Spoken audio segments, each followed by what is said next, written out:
ನಿನ್ನೆ lunch break ಇದೆ, ನನ್ನ ಸಹೋದ್ಯೋಗಿಗಳ ಜೊತೆಗೆ ಊಟಕ್ಕೆ ಹೋಗೋಣ ಅಂತ ಹೇಳಿ ಓರ್ವ ಯುವತಿ ಊಟಕ್ಕೆ ಹೋಗುವಂಥ ಧಾವಂತದಲ್ಲಿ ರಸ್ತೆಯನ್ನು ದಾಟ್ತಾ ಇದ್ದರು. ಆದರೆ ಆ ಸಂದರ್ಭದಲ್ಲಿ ಯಮವೇಗದಲ್ಲಿ ಬಂದಂಥ ಬೈಕ್ ಆಕೆಗೆ ಡಿಕ್ಕಿ ಆಗಿದೆ ಹಾಗೂ ಭೀಕರ ರೀತಿಯಲ್ಲಿ ಆಕೆ ರಸ್ತೆಯಲ್ಲಿ ಹಾರಿ ಬಿದ್ದು ಸ್ಥಳದಲ್ಲೇ ಸಾವನ್ನಪ್ಪಿದ್ದಾಳೆ. ಊಟಕ್ಕೆ ಹೋಗೋಕೆ ರಸ್ತೆಯನ್ನು ದಾಟುವಾಗ ನಡೆದಿರುವಂಥ ಒಂದು ದಾರುಣ ಅಪಘಾತ ಇದು. ಬೆಂಗಳೂರಿನ ರಾಜಾಜಿನಗರದ HDFC ಬ್ಯಾಂಕ್ ಬಳಿ ಈ ಆಕ್ಸಿಡೆಂಟ್ ಆಗಿದೆ. ಡಾಕ್ಟರ್ ರಾಜ್ಕುಮಾರ್ ರಸ್ತೆಯ HDFC ಬ್ಯಾಂಕ್ ಇಲ್ಲಿ 27 ವರ್ಷದ ಯೋಗೇಶ್ವರಿ ಕೆಲಸ ಮಾಡ್ತಾ ಇದ್ರು. ಆ್ಯಂಡ್ ಈ ಒಂದು ಅಪಘಾತದಲ್ಲಿ ಅವರು ಮೃತಪಟ್ಟಿದ್ದಾರೆ. ನಿನ್ನೆ ಮಧ್ಯಾಹ್ನ ಸುಮಾರು 12 ಗಂಟೆಗೆ ನಡೆದಂಥ ಘಟನೆ ಇದೆ. ಆ್ಯಂಡ್ ಆ ಒಂದು ಭೀಕರ ಆಕ್ಸಿಡೆಂಟ್ನ CCTV ದೃಶ್ಯ ಈಗ ಲಭ್ಯವಾಗಿದೆ. ನೋಡಿ, ತಮ್ಮ ಪಾಡಿಗೆ ಊಟಕ್ಕೆ ಹೋಗೋದಕ್ಕಂತ ಹೇಳಿ ಸಹೋದ್ಯೋಗಿಗಳ ಜೊತೆಗೆ ಬ್ಯಾಂಕ್ನಿಂದ ಹೊರಗಡೆ ಬಂದು ಆ ಡಿವೈಡರ್ನ ದಾಟುವಂಥ ಸಂದರ್ಭದಲ್ಲಿ ಮತ್ತೊಂದು ಬದಿಯಿಂದ ವೇಗವಾಗಿ ಬಂದಂಥ, ಇನ್ಫ್ಯಾಕ್ಟ್ ಯಮ ವೇಗದಲ್ಲಿ ಬಂದಂಥ ಬೈಕ್ ಆಕೆಗೆ ಡಿಕ್ಕಿ ಹೊಡೆಯುತ್ತೆ. ಡಿಕ್ಕಿ ಹೊಡೆದಂಥ ರಭಸಕ್ಕೆ ಯೋಗೇಶ್ವರಿ ಹಾರಿ ಬೀಳ್ತಾರೆ. ಸೊ ಆ ಒಂದು ತೀವ್ರತೆ ಹೆಂಗಿತ್ತು ಅಂತಂದರೆ ಸ್ಥಳದಲ್ಲೇ ಸಾವನ್ನಪ್ಪಿದ್ದಾರೆ. ಹತ್ತಿರದಲ್ಲೇ ಒಂದು ಆಸ್ಪತ್ರೆ ಇದೆ, ಖಾಸಗಿ ಆಸ್ಪತ್ರೆ. ಅಲ್ಲಿ ಕರ್ಕೊಂಡು ಹೋಗಿ ತತ್ಕ್ಷಣಕ್ಕೆ ಚಿಕಿತ್ಸೆ ಕೊಡಿಸಿದ್ರೂ ಕೂಡ ಅವರು ಬದುಕುಳಿಲಿಲ್ಲ. ಈ ಒಂದು ಭೀಕರ ಅಪಘಾತದ ದೃಶ್ಯ ಈಗ ನ್ಯೂಸ್ ಫಸ್ಟ್ಗೆ ಲಭ್ಯವಾಗಿದೆ. ಈಗ ಆ ಬೈಕ್ ಚಾಲಕನನ್ನು ಪೊಲೀಸರು ಹುಡುಕ್ತಾ ಇದ್ದಾರೆ. ವಿಕ್ಟೋರಿಯಾ ಆಸ್ಪತ್ರೆಯಲ್ಲಿ ಇವತ್ತು ಯುವತಿಯ ಮರಣೋತ್ತರ ಪರೀಕ್ಷೆ ಕೂಡ ಮುಗಿದಿದೆ. ಇಲ್ಲಿ ನಾವು ನೋಡ್ತಾ ಇದ್ದರೆ ಜನರಲ್ ಆಗಿ ಒಂದು ಅಫ್ಕೋರ್ಸ್ ಮೊದಲನೇದಾಗಿ ಬೈಕ್ ಸವಾರನ ತಪ್ಪು ಕಾಣಿಸುತ್ತೆ. ಆ ರೋಡ್ನಲ್ಲಿ ಅಂದರೆ ಅದೇನು 100 ಫೀಟ್ ರೋಡಲ್ಲ ಅದು. ಆ ರೋಡ್ನಲ್ಲಿ ಅಷ್ಟು ಸ್ಪೀಡ್ನಲ್ಲಿ ಆತ ಬಂದಿದ್ದಾನೆ, ಅದು ಆತನ ತಪ್ಪು. ದಾಟ್ತಿರುವಂಥ ಸಂದರ್ಭದಲ್ಲಿ ಅವ್ರನ್ನ ಗಮನಿಸದೇ ಇರುವಂಥದ್ದು ಎರಡನೇ ತಪ್ಪು. ಆದರೆ ಮಗದೊಂದು ಕಡೆಯಲ್ಲಿ ಆ ರಸ್ತೆಯನ್ನು ದಾಟಲಿಕ್ಕೆ ಅಲ್ಲಿ ಜಾಗ ಇಲ್ಲದೇ ಇದ್ರೂ ಕೂಡ ಡಿವೈಡರನ್ನು ದಾಟಿ ಅವರು ಆ ರಸ್ತೆಯನ್ನು ಕ್ರಾಸ್ ಮಾಡೋಕ್ಕೆ ಬಂದಿದ್ದು ಒಂದು ಆ್ಯಂಗಲ್ನಿಂದ ಅವರ ತಪ್ಪು ಅಂತ ಕೂಡ ಕಾಣಿಸುತ್ತೆ. ಸೊ ಇಬ್ಬರದ್ದು ತಪ್ಪಿದೆ, ಆದರೆ ಹೆಚ್ಚಿನ ಭಾಗ ಈ ಬೈಕ್ ಸವಾರನದ್ದೇ ತಪ್ಪು ಕಾಣಿಸ್ತಾ ಇರುವಂಥದ್ದು. ಸೊ ರಸ್ತೆಯಲ್ಲಿ ಗ್ಯಾಪ್ ಇಲ್ಲ, ರಸ್ತೆ ದಾಟಲಿಕ್ಕೆ ಸ್ಕೈ ವಾಕ್ ಇಲ್ಲ, ನಾವು ಡಿವೈಡರ್ ದಾಟಿನೇ ರಸ್ತೆ ಕ್ರಾಸ್ ಮಾಡ್ತೀವಿ ಅಂತ ಈ ರೀತಿಯಾಗಿ ಡಿವೈಡರ್ ದಾಟಂಥವರು ನೋಡಬೇಕಾದಂಥ ಸ್ಟೋರಿ ಇದು. HDFC ಉದ್ಯೋಗಿ ಯೋಗೇಶ್ವರಿ 27 ವರ್ಷ ಅವರು ಊಟಕ್ಕೆ ಅಂತ ಗುರು ಸಾಯಿ ಟಿಫನ್ ಎದುರುಗಡೆ ಇರುವಂಥ ಗುರು ಸಾಯಿ ಟಿಫನ್ಗೆ ಹೋಗಿ ಊಟ ತಗೊಂಡು ರೋಡ್ ಕ್ರಾಸ್ ಆಗೋ ಟೈಮಲ್ಲಿ ಅವ್ರ ಜೊತೆ ಸ್ನೇಹಿತರಾದ ಸುಷ್ಮಾ ಅವರು ಅಲ್ಲೇ ನಿಂತಿದ್ದಾರೆ. ಇವರು ರೋಡ್ ಕ್ರಾಸ್ ಸ್ವಲ್ಪ ಪಾಸ್ ಆಗಿದ್ದಾರೆ. ಪಾಸ್ ಆಗೋ ಟೈಮಲ್ಲಿ ಉತ್ತರದಿಂದ ದಕ್ಷಿಣಕ್ಕೆ ಹೋಗುವ 100 ಕಿಲೋಮೀಟರ್ ಸ್ಪೀಡಲ್ಲಿ ಒಬ್ಬ ಬುಲೆಟ್ ಆಸಾಮಿ ಅವರಿಗೆ ಗುದ್ದಿ ರಕ್ತಸ್ರಾವ ಆಗಿ ಅನ್ಕಾನ್ಸಿಯಸ್ ಆಗಿ ಅವರು ಕೆಳಗೆ ಬಿದ್ದಿದ್ದಾರೆ. ಹೀಗಾಗಿ ಆ ಸ್ಕೂಟ್ರಲ್ಲಿ ಮಾಲೆ ಅವನು ರೈಡ್ ಮಾಡ್ತಾ ಇದ್ದವನು ಕೂಡ ಸುಮಾರು ಒಂದು 50 ಮೀಟ್ರಲ್ಲಿ ಕೆಳಗೆ ಬಿದ್ದಿದ್ದಾನೆ. ಆನಂತರ ಪಬ್ಲಿಕ್ ಸಹಾಯದಿಂದ ಯೋಗೇಶ್ವರಿ ಅಮ್ಮವ್ರನ್ನ ಸುಗುಣ ಹಾಸ್ಪಿಟ್ಲಿಗೆ ನಾವು ಶಿಫ್ಟ್ ಮಾಡಿದ್ವಿ ಸರ್. ಏನಾಯಿತು ಸರ್, ಏನು ಡೆತ್ ಆಗಿದ್ದಾರೆ ಅಂತ ಸುದ್ದಿ? ಅದ್ರ ಬಗ್ಗೆ ನನಗೆ ಗೊತ್ತಿಲ್ಲ ಸರ್ ಮಾಹಿತಿ. ನಾವು ಎಲ್ಲ ಸೇರಿಕೊಂಡು ಸುಮಾರು 1 ಗಂಟೆ ಅಷ್ಟೊತ್ತಿಗೆ ಸುಗುಣ ಹಾಸ್ಪಿಟ್ಲಿಗೆ ಸೇರಿಸಿದ್ದು ಗೊತ್ತಾಯ್ತು ಸರ್. ಅಷ್ಟು ವಿಚಾರ. ತಮ್ಮ ಹೆಸರು? ಸೋಮಶೇಖರ್ ರಾಜು ಅಂತ ಸರ್. ನಾನು ಇಲ್ಲೇ ಓಸ್ವಾಲಲ್ಲಿ ಸೂಪರ್ವೈಸರ್ ಕೆಲಸ ಮಾಡ್ತೀನಿ.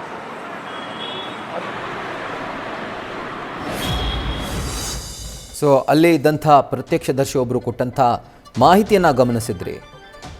ಊಟ ತಗೊಂಡು ಪಾರ್ಸಲ್ ತಗೊಂಡು ವಾಪಸ್ ಹೋಗುವಂಥ ಸಂದರ್ಭದಲ್ಲಿ HDFC ಬ್ಯಾಂಕ್ನಲ್ಲಿ ಕೆಲಸ ಮಾಡ್ತಾ ಇದ್ದಂಥ ಯೋಗೀಶ್ವರಿ, 27 ವರ್ಷದ ಯೋಗೀಶ್ವರಿ ಈ ರೀತಿಯಾಗಿ ಒಂದು ಭೀಕರ ಅಪಘಾತದಲ್ಲಿ ಮೃತಪಟ್ಟಿದ್ದಾರೆ. ಬೆಂಗಳೂರಿನ ಹೃದಯ ಭಾಗದ ರಾಜಾಜಿನಗರದ ಡಾಕ್ಟರ್ ರಾಜ್ಕುಮಾರ್ ರೋಡಲ್ಲಿ ನಡೆದಿರುವಂಥ ಒಂದು ಭೀಕರ ಅಪಘಾತ ಇದು.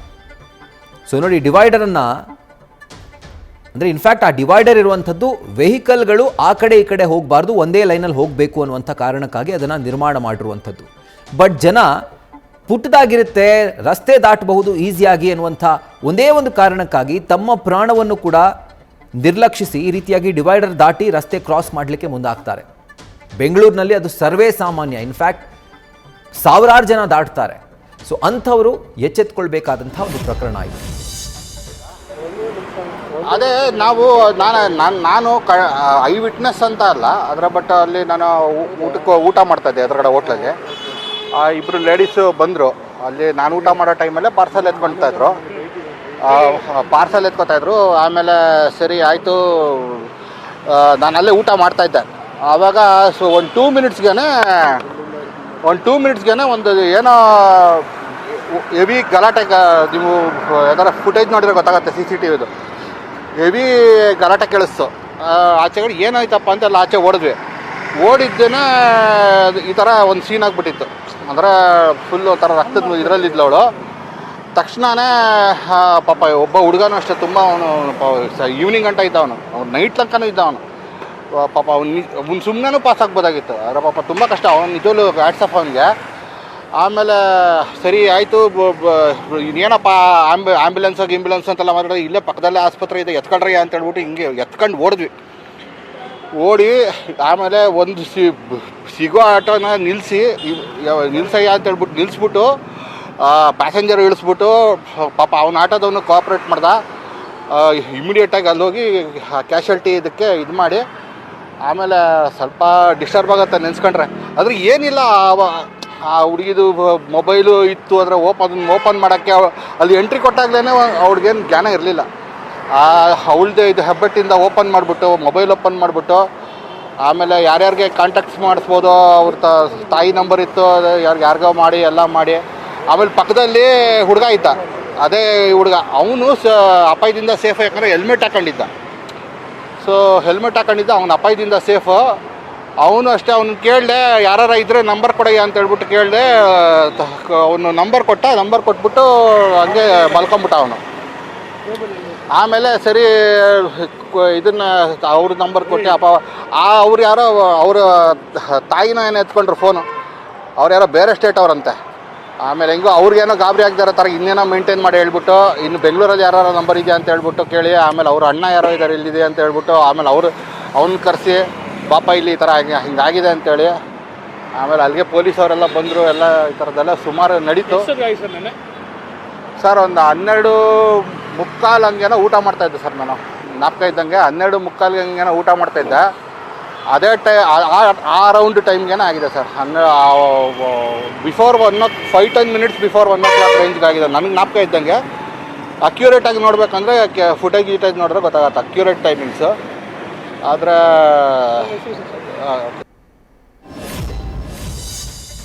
ಸೊ ಆ ಗುದ್ದದಂಥ ರಭಸ ಹೆಂಗಿತ್ತು, ಅದರ ಇಂಪ್ಯಾಕ್ಟ್ ಹೆಂಗಿತ್ತು ಅಂತ ಪ್ರತ್ಯಕ್ಷದರ್ಶಿಗಳು ಅದನ್ನು ವಿವರಿಸ್ತಾ ಇದ್ರು. ಆದರೆ ಆಸ್ಪತ್ರೆಗೆ ತೆಗೆದುಕೊಂಡು ಹೋಗುವಂಥ ಸಂದರ್ಭದಲ್ಲಿನೇ ಅವರು ಅನ್ಕಾನ್ಷಿಯಸ್ ಆಗಿಬಿಟ್ಟಿದ್ರು, ಅವರಿಗೆ ಪ್ರಜ್ಞೆ ಇರಲಿಲ್ಲ. ಜೊತೆಗೆ ಆ ಬೈಕ್ ಸವಾರನಿಗೂ ಕೂಡ ಗಂಭೀರವಾಗಿ ಗಾಯವಾಗಿತ್ತು. ಸೊ ಇಬ್ಬರನ್ನು ಆಸ್ಪತ್ರೆಗೆ ದಾಖಲಿಸುವಂಥ ಕೆಲಸವನ್ನು ಮಾಡಿದ್ವಿ. ಆದರೆ ದುರಾದೃಷ್ಟವಶಾತ್ ಯೋಗೇಶ್ವರಿ ಮೃತಪಟ್ಟಿದ್ರು. ಅವ್ರು ಹೇಳೋ ಪ್ರಕಾರ ನೋಡಿದರೆ ಆಸ್ಪತ್ರೆಗೆ ತೆಗೆದುಕೊಂಡು ಹೋಗುವಂಥ ಸಂದರ್ಭದಲ್ಲೇ ಅವರು ಮೃತಪಟ್ಟಿರೋದು ಈಗ ಗೊತ್ತಾಗ್ತಾ ಇದೆ. ಆ್ಯಂಡ್ ಇದಕ್ಕೆ ಸಂಬಂಧಪಟ್ಟಂತೆ ಮರಣೋತ್ತರ ಪರೀಕ್ಷೆ ಕೂಡ ಮುಗಿದಿದೆ ವಿಕ್ಟೋರಿಯಾ ಆಸ್ಪತ್ರೆಯಲ್ಲಿ. ಆ್ಯಂಡ್ ಈಗ ಮೃತದೇಹವನ್ನು ಕುಟುಂಬಸ್ಥರಿಗೆ ಹಸ್ತಾಂತರಿಸುವಂಥ ಪ್ರಕ್ರಿಯೆ ಕೂಡ ಶುರುವಾಗುತ್ತೆ. ಸೊ ಡೆಡ್ಲಿ ಆಕ್ಸಿಡೆಂಟ್ ಬೆಂಗಳೂರಿನ ರಾಜಾಜಿನಗರದ ಡಾಕ್ಟರ್ ರಾಜ್ಕುಮಾರ್ ರಸ್ತೆಯಲ್ಲಿ ಸಂಭವಿಸಿರುವಂಥದ್ದು. ಸೊ ಇದು ಒಂದು ಪ್ರಾಣವನ್ನು ಬಲಿ ಪಡೆದುಕೊಂಡ್ರೆ ಈ ರೀತಿಯಾಗಿ ರಸ್ತೆ ದಾಟುವಂಥ ಜನರಿಗೆ ಒಂದು ದೊಡ್ಡ ಸಂದೇಶ, ಜೊತೆಗೆ ಎಚ್ಚರಿಕೆಯ ಕರೆಗಂಟೆ ಆಗಿದೆ. ಸೊ ಇದಕ್ಕೆ ಸಂಬಂಧಪಟ್ಟಂತೆ ನಮ್ಮ ಪ್ರತಿನಿಧಿ ಶಿವಕುಮಾರ್ ಈಗ ಆ ಒಂದು ಸ್ಥಳದಿಂದಾನೇ ಗ್ರೌಂಡ್ ರಿಪೋರ್ಟ್ ಕೊಡ್ತಿದ್ದಾರೆ, ನೋಡೋಣ ಬನ್ನಿ.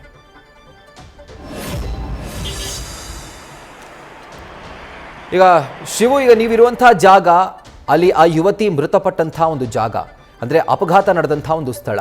ಸೊ ಚಾನ್ಸಸ್ ಇದೆಯಾ ಆ ರೀತಿಯಾಗಿ ರೋಡನ್ನು ದಾಟಲಿಕ್ಕೆ, ಅಥವಾ ಯಾರ ತಪ್ಪು ಈಗ ಮೇಲ್ನೋಟಕ್ಕೆ ಕಾಣಿಸ್ತಾ ಇದೆ ಅಂತ? ರಾಹುಲ್, ಸದ್ಯ ನಾನೀಗ ಘಟನೆ ನಡೆದಂತ ಸ್ಥಳದಲ್ಲೇ ಇದ್ದೀನಿ. ನಿನ್ನೆ ಮಧ್ಯಾಹ್ನ 12:30 ಸುಮಾರಿಗೆ ನಡೆದಿರುವಂಥದ್ದು. ಮಾಗಡಿ ರಸ್ತೆಯಿಂದ ರಾಜಾಜಿನಗರ ನವರಂಗಗೆ ಸಂಪರ್ಕವನ್ನ ಕಲ್ಪಿಸುವಂತ ರಸ್ತೆ ಇದು. ಅಂದ್ರೆ ನಾವು ಮಾಗಡಿ ರಸ್ತೆಯಿಂದ ಬಂದು ರಾಜ್ಕುಮಾರ್ ರಸ್ತೆಗೆ ಎಂಟ್ರೆನ್ಸ್ ಆಗುವಂತ ಜಾಗ ಇದು. ಇದರ ನೆಕ್ಸ್ಟ್ ಸಿಗ್ನಲ್ ನವರಂಗ್ ಸಿಗ್ನಲ್ ಆಗಿರ್ಬೋದು. ವಿಜುವಲ್ ನಲ್ಲಿ ನೋಡಬಹುದು, ನಮ್ಮ ವಿಡಿಯೋ ಜರ್ನಲಿಸ್ಟ್ ಮಂಜುನಾಥ್ ದೃಶ್ಯಾವಳಿಗಳನ್ನ ತೋರಿಸುವಂತ ಕೆಲಸವನ್ನ ಮಾಡ್ತಾರೆ. ಈ ಒಂದು ಕಟ್ಟಡ ಏನಿದೆ, ಈ ಕಟ್ಟಡದ ಮೊದಲ ಫ್ಲೋರ್ ನಲ್ಲಿ ಇರುವಂತ HDFC ಬ್ಯಾಂಕ್ ನಲ್ಲಿ ಸದ್ಯ ಮೃತಪಟ್ಟಿರುವಂತ ಯೋಗೇಶ್ವರಿ ಅವರು ಕೆಲಸವನ್ನ ಮಾಡ್ತಿದ್ರು. ನಿನ್ನೆ ಮಧ್ಯಾಹ್ನ 12:30 ಸುಮಾರಿಗೆ ಅವರ ಬ್ಯಾಂಕ್ ನ ಎದುರುಗಡೆ ಇರುವಂತ ಗುರು ಸಾಯಿ ಟಿಫನ್ ಸೆಂಟರ್ ಹೋಟೆಲ್ ಏನಿದೆ, ಹೋಟೆಲ್ಗೆ ಹೋಗಿ ತನ್ನ ಸ್ನೇಹಿತೆ ಸುಷ್ಮಾ ಅವರ ಜೊತೆಲಿ ಊಟವನ್ನ ಪಾರ್ಸಲ್ ತಗೊಳ್ತಾರೆ. ಅದನ್ನ ನಾನು ತೋರಿಸುವಂತ ಪ್ರಯತ್ನ ಪಡ್ತೀನಿ. ಊಟವನ್ನ ಪಾರ್ಸಲ್ ತಗೊಂಡು ರಸ್ತೆಯನ್ನ ದಾಟುವಂತ ಪ್ರಯತ್ನ ಪಡ್ತಿರ್ತಾರೆ.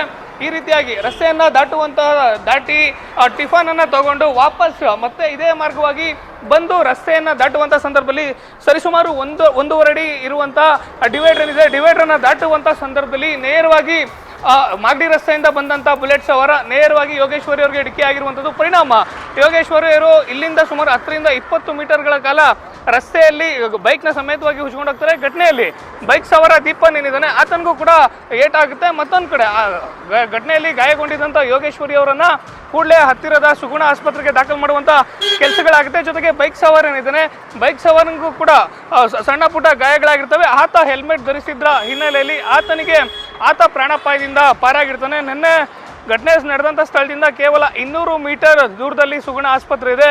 ಪ್ರತ್ಯಕ್ಷದರ್ಶಿಗಳು ಜೊತೆಗೆ ಇಲ್ಲಿ ಘಟನಾ ಸ್ಥಳದಲ್ಲಿ ಇದ್ದಂಥ ಸ್ಥಳೀಯರೇನಿದ್ದಾರೆ ಅವರನ್ನ ಆಟೋದಲ್ಲಿ ಆಸ್ಪತ್ರೆಗೆ ಕರ್ಕೊಂಡು ಹೋಗುವಂತ ಕೆಲಸವನ್ನ ಮಾಡ್ತಾರೆ. ಆದರೆ ಚಿಕಿತ್ಸೆ ಫಲಕಾರಿಯಾಗದೆ ನಿನ್ನೆ ಸಂಜೆಯೇ ಯೋಗೇಶ್ವರಿ ಅವರು ಮೃತಪಟ್ಟಿರುವಂಥದ್ದು. ಸದ್ಯ ಘಟನೆಗೆ ಸಂಬಂಧಪಟ್ಟಂತೆ ಯೋಗೇಶ್ವರಿ ಅವರನ್ನ ಆಸ್ಪತ್ರೆಗೆ ದಾಖಲು ಮಾಡಿದಂಥ ಪ್ರತ್ಯಕ್ಷದರ್ಶಿ ಇದ್ದಾರೆ, ಮಾತಾಡಿಸುವಂತ ಪ್ರಯತ್ನ ಮಾಡ್ತೀನಿ.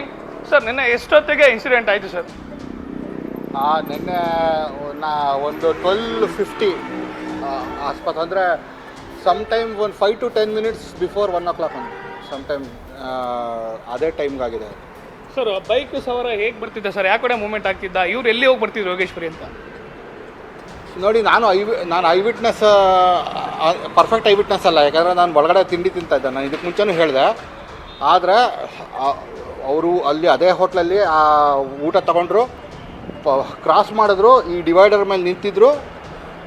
ಆಮೇಲೆ ನಿಮಗೆ ಫುಟೇಜಲ್ಲಿ ಕಾಣಿಸೋ ಥರ ಹೀಗೆ ಕೊಲಿಷನ್ ಆಗಿದೆ. ಹಿಂಗೆ ಬಂದಿದ್ದಾರೆ ಅವರು, ಏನೋ ಅರ್ಜೆಂಟಲ್ಲಿ ಕ್ರಾಸ್ ಮಾಡೋಕ್ಕೆ ಹೋಗಿದ್ದಾರೆ, ಅದೊಂದು ಕೊಲಿಷನ್ ಆಗಿದೆ. ಆದರೆ ಆ ಪಾರ್ಟ್ ನಾನು ನೋಡಿಲ್ಲ.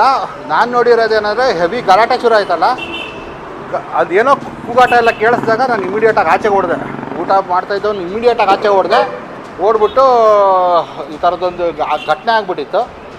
ಸೊ ಅವ್ರನ್ನ ಇದು ಹತ್ತಿರದಲ್ಲೇ ಸುಗುಣ ಆಸ್ಪತ್ರೆ ಇದೆ ಅಂತೆಲ್ಲ ಅಂದ್ಬಿಟ್ಟು ನಾವು ಇಮಿಡಿಯೇಟಾಗಿ ಅಲ್ಲಿ ಬೈ ಸ್ಟ್ಯಾಂಡರ್ಡ್ಸು ಎಲ್ಲ ಸೇರಿ ನಾವು ಇದು ಮಾಡಿದ್ವಿ, ಅಂದರೆ ಅಡ್ಮಿಟ್ ಮಾಡೋದು ಅದೆಲ್ಲ ಪ್ರೊಸೀಜರ್ ಮಾಡಿದ್ವಿ. ಆ ಹುಡುಗನೂ ಅದೇ ಪಕ್ಕದ ಬೆಡ್ಡಲ್ಲೂ ಇದಾಗಿದೆ, ಅಲ್ಲೇ ಕ್ಯಾಶುಯಾಲಿಟಿ ಇದರಲ್ಲಿ. ರಾಹುಲ್, ಇದಿಷ್ಟು ಅವರನ್ನ ಆಸ್ಪತ್ರೆಗೆ ದಾಖಲು ಮಾಡಿದಂತ ಇಲ್ಲಿನ ಪೂರ್ಣಚಂದ್ರ ಅಂತೇಳಿ ಸ್ಥಳೀಯರು ಹೇಳ್ತಿರೋ ಮಾತು. ಪ್ರಮುಖವಾಗಿ ಘಟನೆ ನಡೀಲಿಕ್ಕೆ ನೇರವಾದಂಥ ಕಾರಣ ಅಂತ ಹೇಳಿದ್ರೆ ಈ ಒಂದು ರಸ್ತೆ ಏನಿದೆ, ರಾಜ್ಕುಮಾರ್ ರಸ್ತೆಯಿಂದ ನವರಂಗ್ ಸರ್ಕಲ್ಗೆ ಸಂಪರ್ಕವನ್ನು ಕಲ್ಪಿಸುವಂಥ ರಸ್ತೆ. ಘಟನೆ ನಡೆದಂಥ ಸ್ಥಳ ಏನಿದೆ, ಸ್ಥಳದ ಎಡಗಡೆ ಮತ್ತು ಬಲಗಡೆ ಎರಡೂ ಕಡೆಗಳಲ್ಲೂ ಕೂಡ ಅಂದರೆ ಕಿಂಡರ್ ಗಾರ್ಟನ್ ಇರುವಂಥದ್ದು, ಸಣ್ಣ ಪುಟ್ಟ ಮಕ್ಕಳು ಪ್ರೀ ನರ್ಸರಿ ಹಾಗೂ LKG ಮಟ್ಟದ ಶಾಲೆಗಳಿರುವಂಥದ್ದು. ಹೀಗಾಗಿ ದೊಡ್ಡ ಪ್ರಮಾಣದಲ್ಲಿ ಬೆಳಿಗ್ಗೆ ಮತ್ತು ಸಂಜೆ ಟೈಮಲ್ಲಿ ಮಕ್ಕಳು ಈ ರಸ್ತೆಯಲ್ಲಿ ಓಡಾಡ್ತಾರೆ. ಆದರೂ ಕೂಡ ಸರಿಸುಮಾರು 1ರಿಂದ 1 ಕಿಲೋಮೀಟರ್ವರೆಗೂ ಕೂಡ ಎಲ್ಲೂ ಕೂಡ ರಸ್ತೆಯಲ್ಲಿ ಹಂಸಿಲ್ಲ. ಜೊತೆಗೆ ಯೋಗೇಶ್ವರಿ ಅವರು ಕೂಡ ರಸ್ತೆನ ದಾಟುವಂಥ ಸಂದರ್ಭದಲ್ಲಿ ಅವರು ಕೂಡ ಗಮನಿಸಿಲ್ಲ. ಜೊತೆಗೆ ಆತ ಬೈಕ್ ಸವಾರ ದೀಪನ್ ಏನಿದ್ದಾನೆ ಸುಮಾರು 100ರಿಂದ 110 ಕಿಲೋಮೀಟರ್ ಸ್ಪೀಡ್ನಲ್ಲಿ ಬೈಕನ್ನು ಚಾಲನೆಯನ್ನು ಮಾಡ್ತಿರ್ತಾನೆ. ಯೋಗೇಶ್ವರಿ ಅವರಿಗೆ ಡಿಕ್ಕಿಯನ್ನು ಹೊಡೆದಂಥ ನಂತರದಲ್ಲಿ ಸುಮಾರು 20 ಮೀಟರ್ ಆತ ಕೂಡ ಹೋಗಿ ಬಿದ್ದಿರುವಂಥದ್ದು. ಆತನ ದೇಹದ ಬೆನ್ನು ಹಾಗೂ ಕಾಲಿನ ಭಾಗಕ್ಕೆ ಆತನಿಗೂ ಕೂಡ ಸಣ್ಣ ಪುಟ್ಟ ಗಾಯಗಳಾಗಿದೆ. ಆದರೆ ಹೆಲ್ಮೆಟ್ ಧರಿಸಿದ್ದಂಥ ಪರಿಣಾಮವಾಗಿ ದೀಪಕ್ ಔಟ್ ಆಫ್ ಡೇಂಜರ್ ಆಗಿರುವಂಥದ್ದು. ಸದ್ಯ ಘಟನೆ ಸಂಬಂಧಪಟ್ಟಂತೆ ಬೈಕನ್ನು ಸೀಸ್ ಮಾಡ್ಕೊಂಡಿರುವಂಥ ರಾಜಾಜಿನಗರ ಸಂಚಾರಿ ಪೊಲೀಸರು ಸದ್ಯ ಪ್ರಕರಣವನ್ನು ದಾಖಲು ಮಾಡಿಕೊಂಡು ತನಿಖೆಯನ್ನು ಮುಂದುವರಿಸಿರುವಂಥದ್ದು. Rahul. Right Shivakumar, thank you ಡೀಟೇಲ್ಸ್ಗೆ. ನ್ಯೂಸ್ ಫಸ್ಟ್ ನಿರ್ಭೀತಿಯಿಂದ ನಿಮ್ಮ ಪರವಾಗಿ.